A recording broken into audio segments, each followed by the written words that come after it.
Цагдаагийн эгнээс бол олон зохиолч яруу найрагч төрсөн. Тэдний нэг нь би. Жамблын Алтан гэрэл гэдэг хүн 81 оны цагдаа, эргүүл ороотын цагдаа. Би яг цагдаагийн байгууллагт 23 жил ажилласан. Ингээ 2002 оноос хойш одоо бас л 20 жил өнгөрсөн байна. Гэхдээ би цагдаагийн байгууллагаас ер нь сэтгэл ажил алга ер нь холдоогүй. Төгшүүрээр яарад гарахад минь сэтгэл нь дагаад уймдаг. Төрийн сүлдний авралд намайг даатгаж залбирдаг. Ханжийнхаа нойрыг хагслан шүн дундалж харьдаг.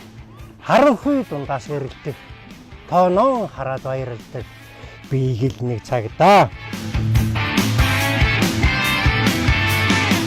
Одоо мөн ахмадын байгууллагад ажиллаж байгаа. Цагдаагийн арга хэргийн холбоо төрийн бус байгууллагыг 2006 онд байгуул түүний одоо тэргүүнээр нь ажилладаг. 1990-ад оноос утга зохиолын одоо энэ тэр дундаа яруу найргийг сонирхож бичиж эхэлсэн.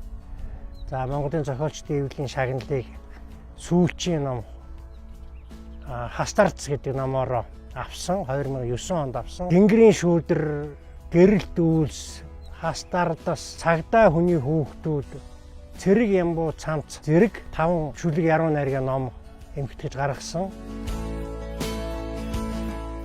Шүлэг бичнэ гэдэг чинь даалгавар авсан ч ажил биш. Яруу найраг бол сэтгэл байдаг юм гэж надад мэдрэгддэг. Үүнийг хэн ч алгаддаг. Аяндаа л бичигддэг. Жишээлбэл би амь нас найраглалыг одоогоос бас олон жилийн өмнө дөө Их хотын Батэнх гэдэг 21 настай залуу хороололд хүнд хутагдагдаж нас барсан. Эргүүлийн цагдаа л да. Тэгээ би тэрэнд одоо их харуулсаж одоо бодсон бодомж явсаар байгаа тэр амь нас гэдэг найраглал бичигдсэн байх жишээтэй.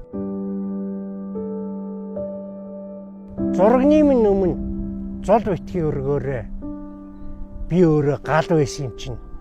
Журмын минь нөхдийг хараад нулимс битгий унгаараа хүүн амьд байгаа юм чинь ижээ гэж энэ найраглал төгсдөг.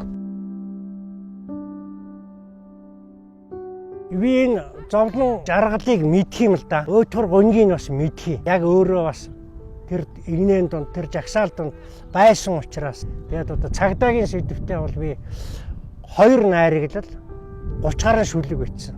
Тэгээд түүгээрээ би цагдаа хүний хүүхдүүд гэж ном гаргасан.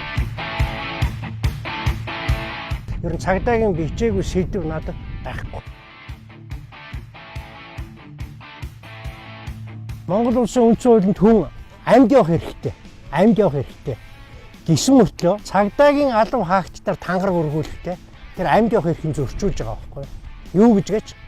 Тангарагын дотор нь шаардлага гарах юм бол амь насаа үл хайрлахаа батлан тангаргалыг. Энэ тангарага зөрчөөс төрийн хуулийн хариуцлага хүлээнэ гэдэг байгаа байхгүй юу? Хууль шүүхийн өмнө ажил тэгш эрхтэй байх энэ төр энэ зарчмуудыг бүгдийг зөрчүүлж байгаа шүү дээ. Тэгээ Монгол улсын ерөнхийлөгч, улсын их хурлын гишүүд хинэн ухаан одоо амь насаа би үрья гэж тангараг өргөж байгаа. Хэн ч байхгүй шүү. Төрийн албан хаагчид.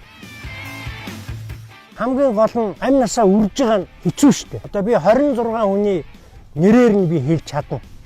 Баяжгийн Лувсан гэдэг хүнээс эхлүүлээд 1965 оны 9 сарын 4-ний өдөр үлдэгдсэн. Одоо харуулын ороотын цагдаа энэ хүнээс хойш одоо өнөөдрийн хүртэл 26 хүн цагдаагийн алав хаагч яг үүргээ гүйцэтгэж явах энэ явцдаа одоо буудагдаж буюу хутгалагдаж амь насаа алдсан. Дарга нар нь бол мэддэг л байх. Гэхдээ эдгээр бол хэлэх шаардлага байхгүй. Яагаад гэвэл өөрөө тэр дарга бас тангараг өргөцсөн. Учраас бас нэг ийм хоржоотой юм байдаг байхгүй. Цагдааг нэг тийм доош нь хийдэг юм уу хаашаа юм бэ? Би тэгж бодоод байдгийг. Төрийн байгууллагыг төрийн байгууллагаар мануулдаг. Шүүхийг цагдаагаар мануулдаг. Энэ хөшөөг адаг зэсгэст зай дутааж мөнхөд дургуулав. Энэ хөшөөнд амар тайвны заяаг учрлан мөргөж хурайлваа. Цагдааг битгий ингэж илүү харжайл гэж хэлмээр байна.